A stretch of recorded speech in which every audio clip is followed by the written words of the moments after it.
There's some people who have asked the question of, the way forward, and there are people who are asking the question about what is the way forward in Kashmir, you think?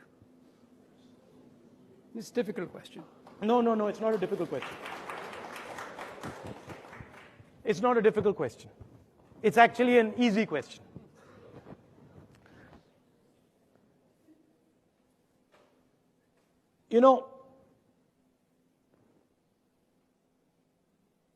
For 9 years,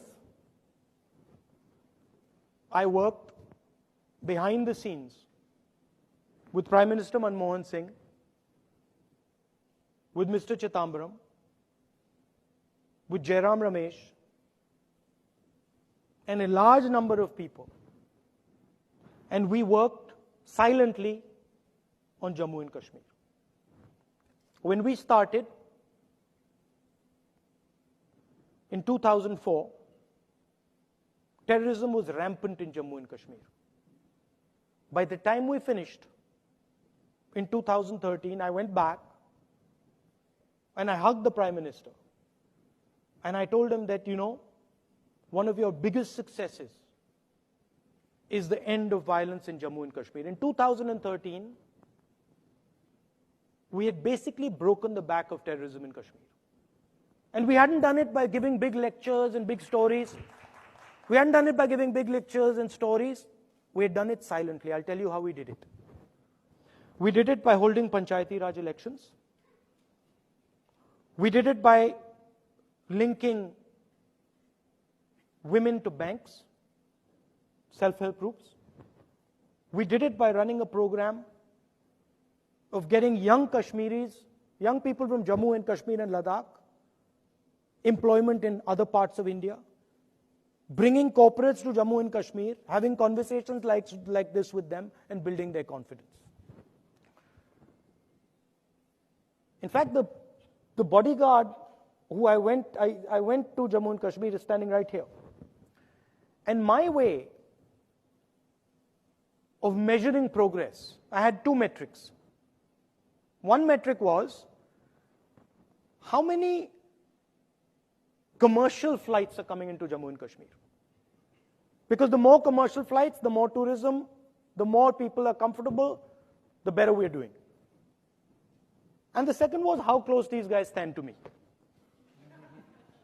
So if these guys are standing like all around me, we're not doing well. And if they're sort of loosening up a bit, we're doing well. So we went from practically no planes to 50 planes. And I remember one day in 2013, when I was looking around and I was like, where are my security guys? And they had actually loosened up so much. And there was crowds all around me, 100, 200 people, and having a conversation. I went back there in 2014 and this gentleman was there with me.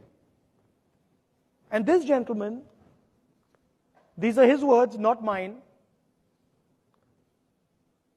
Let's get out of here right now. Otherwise, we're going to be in serious trouble. Right? What happened between 2013 and 2014 August? I'll tell you. Our strategy was to close the space for terrorists in Kashmir. We basically went in there and said young Kashmiris have 2 options. They can either be pro-India or they can be against India. Let's close the against India space.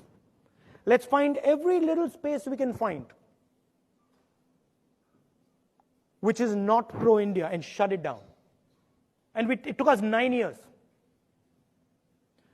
Panchayati Raj elections, suddenly the Indian government landed up right in the village. We had Pradhan sitting in the village, managing budgets of 1 crore, informing us exactly who the terrorists were. Students going to Bombay, to Karnataka, coming back and saying, you know what? Actually, there's opportunity here. So we gave the kids in Jammu and Kashmir a vision. And it was working. And then in 2014, the Indian government did something that inflicted a huge, huge strategic cost on India. Essentially, there are 4 political parties in Kashmir. There's the BJP on the extreme right. There's the Congress, Nationalist. There's the National Conference. There's the PDP. There's the Hurriyat. And then there's terrorists in Pakistan. The PDP was the instrument that brought young Kashmiri youngsters into the political process. And the day Mr. Narendra Modi made an alliance between the PDP and the BJP, he destroyed the PDP as an instrument that could bring youngsters into the political system. And the day he did that, he massively opened up space for the terrorists in Kashmir, and they came in. And you saw a massive increase in violence. The intelligence guys themselves in Jammu and Kashmir told me that large numbers of the PDP have suddenly gone towards the militants. When you take these strategic decisions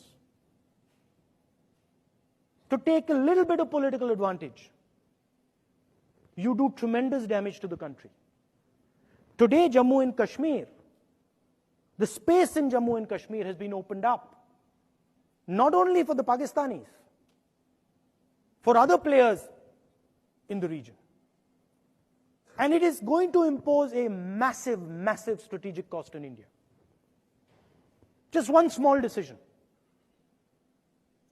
So when you go into the details of these things, the answers are not complicated.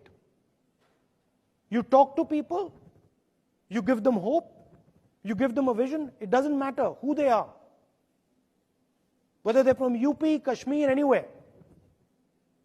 They will engage with you. You build trust with them, they will engage with you. It's not complicated. The reason it doesn't happen,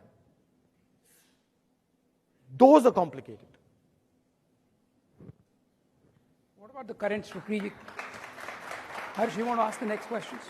I think we've gotten quite a few questions. But what amazed me, Go ahead. Sorry.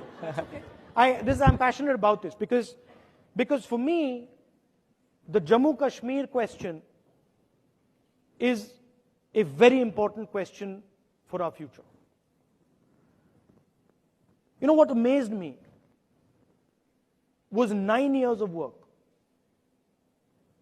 Going there, talking to people, 9 years, 30 days destroyed.